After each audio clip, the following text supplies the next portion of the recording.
In a corporate world where all employees have great leaders with no egos that create fun cultures where people can do their best work, the employees and companies thrive while doing great things for the customers, themselves, and each other.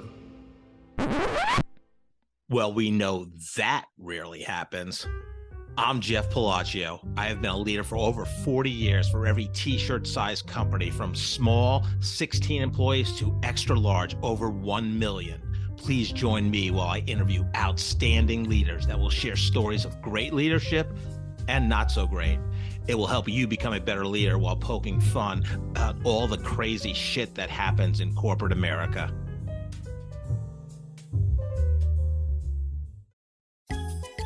Your financial future begins with a simple question: where do you want to be? At Searcy Financial, we help successful individuals and families through our mission to simplify your financial journey, empowering you to enjoy life and wealth on your terms. The question sparks a conversation that goes beyond numbers, helping us to understand what truly matters to you and the kind of financial plan that aligns with your life goals. It also allows us to identify potential challenges and opportunities so we can proactively address them. The outcome is a plan that empowers you to acquire, grow, and preserve your wealth.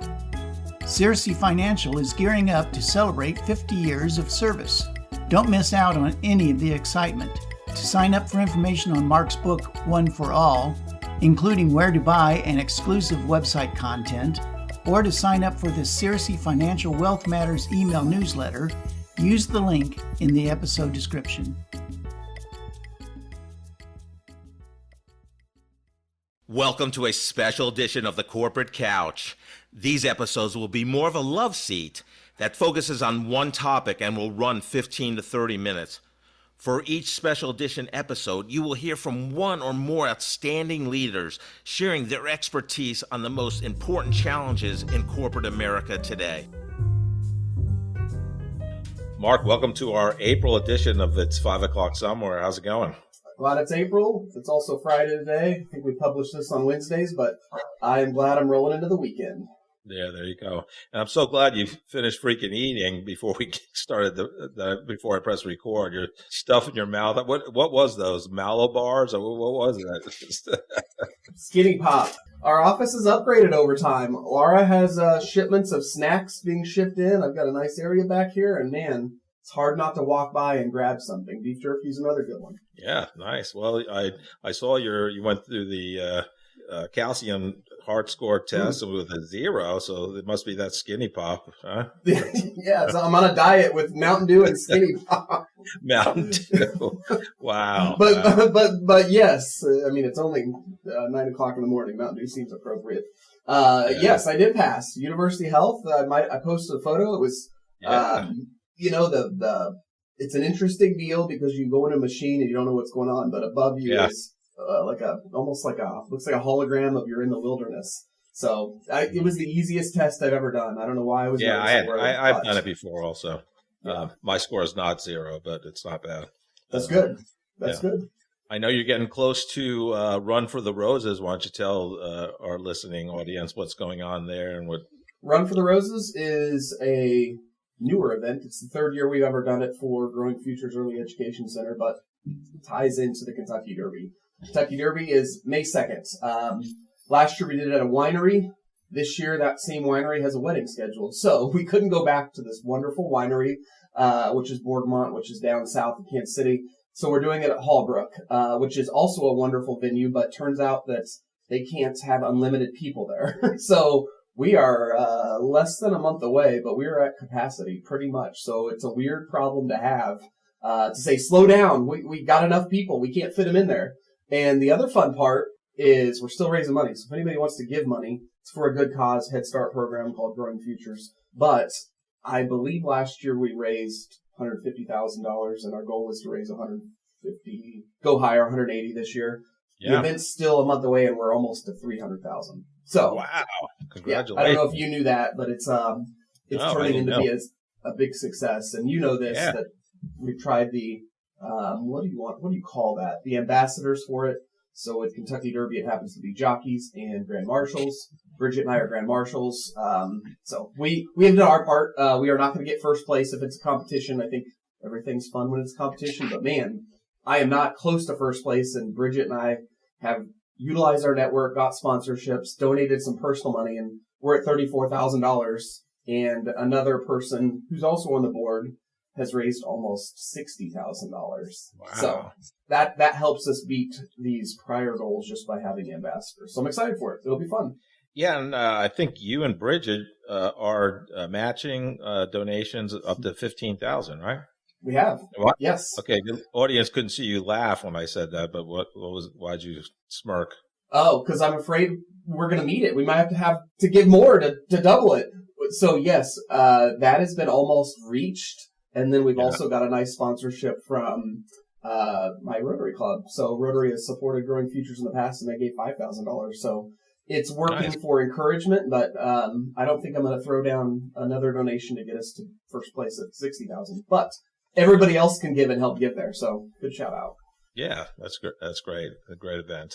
I'll be in somewhere in Florida, Rosemary Beach, 30A, celebrating my 15th wedding anniversary with Robin. So, yeah, thank you. That'll be a good getaway. Is that on the Gulf side? Yes. Yeah, it's a kind of a newer destination, but a lot of people are going there. So yeah. What does the 30A have to do with it? I don't understand. It's a 30 highway. 30A highway goes through that beach area. Nice.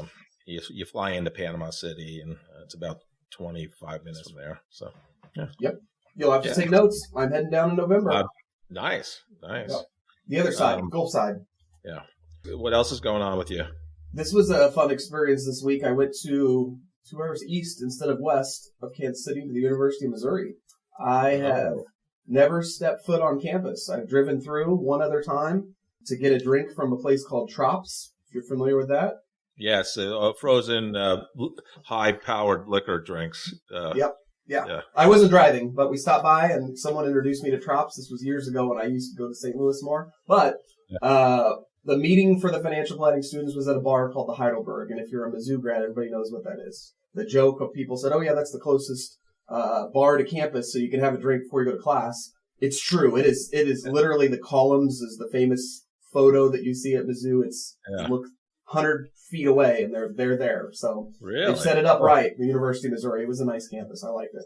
Yeah, and you and I was going to bring up we were part of the table group with our table mates. We had our first happy hour where we invited other guests. So that was really fun for me. Not only seeing the 20-ish people in our group, but got to see Amy Bradshaw, who I haven't seen in a long time, Mark Mears, and Brad Douglas. So that was fun. What did you think of the event? I went expecting the 20 people on the table to be there, and there were probably over 40 people there. So the invite guests to make it a bigger deal was fun, and I caught up with people I hadn't seen in a while, and it's always interesting when you see someone that you introduced and you don't remember who they are. There was even that happening. Like, oh yeah, we did meet 5 months ago, but I can't remember. But it was a good group of networking people that are young professionals in Kansas City. So I look forward to those quarterly meetings. In the table monthly meeting that happened on Wednesday was the best attended one as well. I know you missed it for things you had going on, but there was not enough seats at the table, which is the funny joke. The table, there weren't enough seats. I'm sure you stood and gave your seat to somebody. Yes, of course. Yeah. Yeah. Speaking of drinking and all that, I met one of your friends in your maybe early 20s and worked with him, David Bellis, who was introduced by my Dr. Neil Erickson, because I've been working on my mobility. He introduced me to David Bellis, who runs Asset Performance Institute, and I did a 3D gait assessment, and he was phenomenal. I learned a lot of things that I'm trying to implement. He gave me some exercises. It was fascinating to see myself. I was all sensored up with these sensors on my legs, knees, ankles, and hips, and my rotation and all that. So Then unlike my CT calcium, did you get a score like maybe Yeah, I not was 0? pretty good. I over rotate with my little arm swinging, which puts a little more strain on the hips, and I'm not walking straight. I'm doing a little too much hip rotation also. So I'm supposed to walk like I'm walking down, a railroad tracks, keeping a line. So I'm working on that through some exercises. Nope, you don't need the walker yet. You said you're fine. No, I'm not. Getting closer, I'm but not. You'll not need yet. a walker. You'll need a walker before I will. So the funny story about Dave. Yes, I knew him when he's a ex-military, but he was a bar back at the bar that I used to frequent when I had a motorcycle. This is 20 years ago. Yeah. And the funny thing is that was an interesting period of life. Too much drinking, but also fun. And the point is we all grow up. Like, it's so interesting to look back on that. Did Dave also allude to how much of an overachiever he is with running and doing? I think he's done like the 50-mile runs in the Colorado up mountains. I mean, that guy is dedicated. He maybe part of my health journey is I need to do some of the same stuff that you're doing with Dave just to be more proactive. Because remember, this is my goal for this year. Yeah, actually. Self-promotion, Dave's not paying for any sponsorship here, but, it's $99. I think it's well worth it because, I walk a lot, I'm, average about 5 plus miles a day. But, usually it's a 2-mile plus walk with Jeter and Robin. We try to walk, every morning, and just doing that, walking better, you'll have less hip issues and knee, ankle, that type of thing. So walking is also mental clarity, I think, for me. Yeah. Oh yeah. Yeah. And it's walking season, meaning it's April and it's nice and it's time to get outside. So that's just a good reminder for me.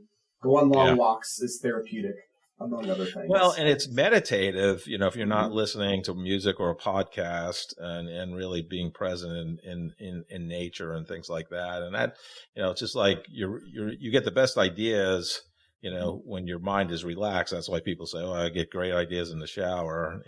I've been a proponent that companies should put showers in their offices so people great ideas happen. Yeah. And you'd be more productive. Like the innovation would be, I don't know.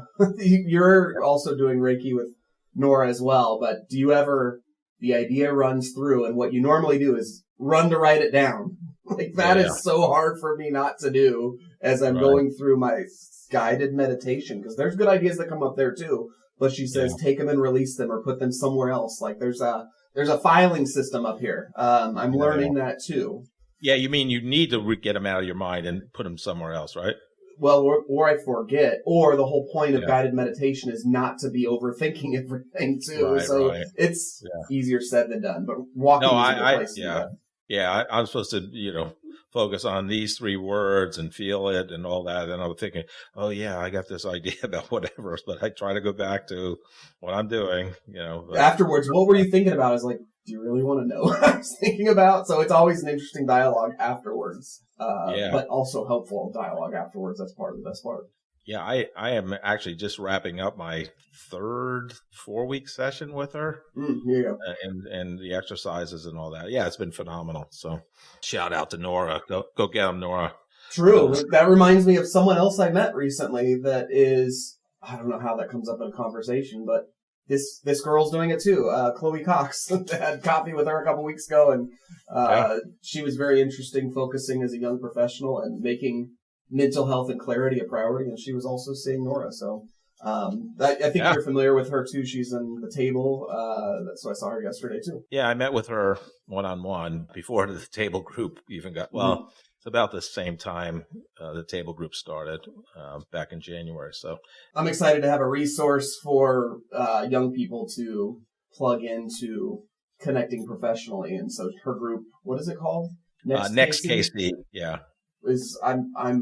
I've got an open eyes for connecting people with that, because there's a lot of young people that need that direction and network. I have some late breaking, exciting news that I haven't told you about. It just happened this week. So remember, we're going to do these, not every month, but some months, and do it at a bar/restaurant. Yes. So Joe, my producer, business partner for internal podcasts, he bought a mixing board, a Rodecaster, and we went to Nick and Jake's. Shout out to Kevin Timmons. I'll be there at lunch today. Yep. There you go. And did a prototype. So I grabbed one of my friends because I didn't want to, do one with you because we're going to have to work out some kinks. So we went into the president room there this week and did a 10-15-minute interview just to test audio level, sound, video, because the video is easy when we do this because it's all on Riverside. It's but now we had to set up a camera, and so we'll see. I'm meeting with Joe here later today. So. Were you off hours, so it wasn't loud too? Yeah, I don't know what the president room is. We started at 2:00. Yeah, the president room at the 135th location. As soon as you walk into the foyer, where the hostess desk is right in front of you, it's the room to the right. Yep. So right off the main dining area. So. That wasn't the day that I ran into you there, and we ran into each other a couple weeks ago. No, that was the week after. But that's who I interviewed, Marc Shaffer. Oh, that's fun. Yeah. So, and actually, just not that anyone cares, but Marc Shaffer was the first person I interviewed for when I started my podcast, but he didn't want me to publish it while he was still working. But he was the first interview, and then Eastman McGovern, my college buddy, who I did publish, was my second, and Harry Campbell was my third. But Harry became episode 1 just because I owed it to Harry because he was a great mentor for me, and everyone knows Harry, so I figured why don't I put that episode out first? But all good. Go big. That's good. And actually, the first couple of years, both Harry's episode and Eastman's, because he was probably the 7th episode, were most popular in the top 10. Yeah. What is it now? 200 plus, right? 213 episodes. Yeah. So that is. I'm excited for trying other locations. So we'll see if that's next month or the month after. It will be fun and different. Yeah. Absolutely. I know we talked a little bit. You might be playing some more golf. Any update on your golfing plans this summer? I have blocked every other Friday starting in June, and I have put it out in the universe, which I mentioned at the table yesterday. Janet would play. Chloe could play. I sat in a small group with a couple people. So, yes, it's moving forward. I even created a group within Salesforce of people I could golf with if I need to fill a position. You're on the list. But So I don't know where. I'm not a member anywhere. So if I do this, I need to start blocking it out because these courses around Overland Park get full on Fridays pretty quick. Oh yeah. You definitely need to be a patron so you can book a week in advance. So yeah. Yeah, it's happening. So if it doesn't fill with golf, it means I get to enjoy a slower day with less meetings, which is a win-win also. Yeah. Speaking of golf, that's interesting. Robin surprised me for my birthday in January and got me a golf lesson with Ed LeBeau. Ed runs Heartland Golf School right outside of St. Louis. And I went there, and it's a 3-day class session in 2002 when I kind of started getting serious about golf. And it was Ed was great. I found him through... I remember the days when you flew on airlines and they actually had their own magazines. So Southwest would have their magazine. So I'm on a business trip. This is in the times I was, flying 80,000 miles a year with my job. And I found it was kind of the natural golf swing. And Ed was listed as one of 5 practitioners.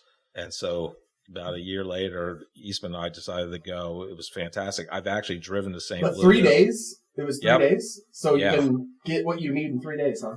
Yeah. Then you go play and practice, obviously. Yes. Yeah, you have to practice. Yeah. It's an immersive, but his technique is, you can't, like you play any other sport, you're not thinking you're doing, right? You can't, baseball, True. Fastball's coming at you at 90 miles an hour. You can't go, I need to get my, back elbow up and, you just swing. And that's that's the technique. He follows Manuel de la Torre, philosophy of natural swing, where you're focused on getting the club to go where it needs to go because you need to have the club go where it goes. to direct the ball to go where it goes. I had I had a 2-hour lesson last Tuesday in St. Louis. It was now I need to work on the stuff. We changed we start putting, chipping, and then full swing. And believe it or not, like after 2 hours, I was really tired. I'm like, God. Yeah, and it's I find the less I think and worry about it, the better I do. But back to your point, like if you can do the muscle memory enough that you don't have to think about it, it should happen natural. Yeah. It's like Tom Cruise. Maverick said in the first Top Gun, you think up there you're dead, when you're flying the F-16 or whatever it is. And that's like golf. Like every time I think about a bad swing, I'm like, I started thinking about something, versus just executing. Or you get frustrated and then the day is done when you get frustrated. So yeah. Well, you break your clubs, right? You start throwing your clubs. I haven't broke a club yet. No, I haven't broke one. I've lost one, just left it on the fringe. So, yes, it will be a fun year. And my goal, this is funny that I have to make a goal to golf, is 6 times. I'm going to try it 6 times. So, you'll be in one of those or 2 of those. 6 Fridays. So that's what I'm trying to do. Yep. Yeah, so, ask me next month. Well, it won't be there yet. Yeah. But June it starts. Next month is just a different topic because it reminded me of where we'll be in a month. I just booked flights yesterday to go to Pittsburgh, Pennsylvania. Have you ever been? Really, no, I have never been to Pittsburgh. I haven't either. But I'm excited. It's for a new credential, 3-day training, away from family and kids. I'll be on my own with nobody from my team, but also getting to see the Pirates play the Rockies. So the stadium is downtown. It's supposed to be one of the most iconic stadiums. And speaking of, there was updates for the Royals Stadium last night, so we'll see what that pushes through. What's the update? I missed it. As far as I know, the council was voting on putting it in Washington Square Park last night, and moving forward with the city supporting $600 million of the $2 billion. I don't understand the logistics, so don't quote me on that, but something readdressed the priority of it happening, let alone the deadline to do it. It's a few years away now, right? Yeah, it's 2031. The current lease expires. I like the idea of baseball being downtown. I think it's I think it's a great idea. It's just you don't get tailgating experiences like football. Yeah. Because there's 81 home games a year. It's just too many. Like you can't get there at 5 a.m. True. Have you been to any downtown baseball stadiums? Well, you're thinking about it. So Pittsburgh will be one. We'll talk about this next month. Yeah. Right downtown. But I've been to Rockies, Padres, Cardinals, White Sox is. Oh yeah, Cardinal. Yes, I've been downtown. But I will tell you that I'm in agreement with the excitement around a downtown stadium. Matter of fact, I lived in St. Louis the last year of Old Busch Stadium, and it's interesting because there was the dilemma there on nothing's wrong with Busch. It was iconic, the old Busch with the crown on top. But I've also been back since I moved away from St. Louis. Yeah, it's an incredible stadium. Yeah. So I just think that as soon as we get over the fact that some people don't like change, it will be accepted and fine. But I'm just ready for just tell me what they're doing and I can get on board. So I think we're getting closer. So I really had to think about that. But yes, I've been to Busch Stadium. But it's interesting. I've been to at least 3 downtown football stadiums, New Orleans, St. Louis, when the Cardinals played there. Oh, the Cardinals. The Rams. Well, it was Rams. It was the Rams. Yep. And one more. Oh, Indianapolis. You know what? It's really fun if you're the visiting team. So I went to the AFC Championship game for the Jets and the Colts in 2010. People, the Jets were in the AFC Championship game. Actually, they went back the next year in Pittsburgh. This is April Fools. Yeah. And it's fun for visiting teams, but I think you can make the Chiefs could be downtown. It's all about the tailgating experience. Oh, for sure. The passion and the food that goes with that. Speaking of I guess I've been to a downtown football stadium, but it's no longer even there. The Chargers used to play in San Diego, and it was like Jack that Murphy. stadium. It seemed older than Arrowhead is. It probably wasn't, but it was the music they played. The scoreboard was like old school, not digital, like light bulbs that did things. Yeah, and it was just a weird feeling. But San Diego kind of likes that. What's the word I'm looking for? Like, almost felt hippie-ish. But that's gone now. They play in L.A. now, right? Yeah, SoFi Stadium, right? Yeah, they share it with the Rams. That's right. Yep. I think Searcy has some big event coming up, right? It's all coming together. We celebrate 50 years this whole year. Mike Searcy started in 1976, so we are throwing a party at Fiorella's event space on Thursday, April 30th. The fun, weird tie to that is this month also I celebrate my 20th year, so that seems surreal that I've been at the same place for 20 years. But yeah, it'll be a good party. I hope you can make it. It's for everybody. People that have helped our business, people that refer us, people that are clients. So I think we've got 250 people RSVP'd, so we expect a good turnout, drinks and food. Mike Searcy will be back in town. And the week of, we are bringing everybody that works remote for us, which is 6 or 7 people now, and 2 new employees to town to do strategic planning. And Amy is our administrative coordinator. She's wonderful. You've met her, Jeff. She planned a lot of fun events around that week. So scavenger hunts downtown, new restaurants. So it's going to be a fun week, but it'll be a good way to cap off 50 years of business. Yeah. Well, congratulations. That's great. Thank you. All right, my friend. We'll close out this episode. Enjoy your rest of your Friday and your weekend. Thanks, Jeff. Thank you for listening to this special edition of The Corporate Couch. If you enjoyed the episode, I would love for you to take 2 minutes out of your day to rate us 5 stars and write a review. Please join me weekly where I interview great leaders that share their career journey and their leadership wisdom.